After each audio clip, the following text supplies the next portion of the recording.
নাসাই শরীফের হাদিসের মধ্যে আসছে, হযরতে হাফসা রাদিয়াল্লাহু তাআলা আনহা থেকে বর্ণিত, তিনি বর্ণনা করেন আল্লাহ রাসূল সাল্লাল্লাহু আলাইহি ওয়াসাল্লাম জীবনে কখনো 4টা আমল ছাড়েন নাই।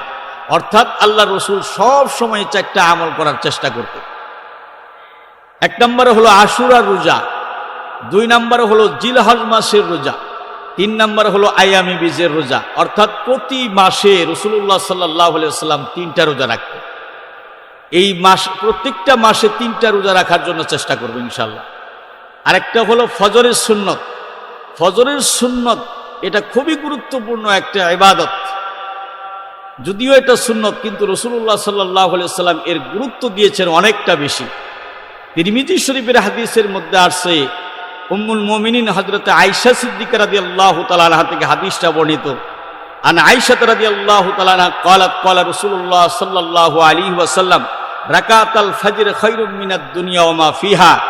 যে ফজরের নামাজের 2 রাকাত যে সুন্নত, এই সুন্নতের সওয়াবটা দুনিয়াতে যা কিছু আছে তার থেকেও বড় দামি।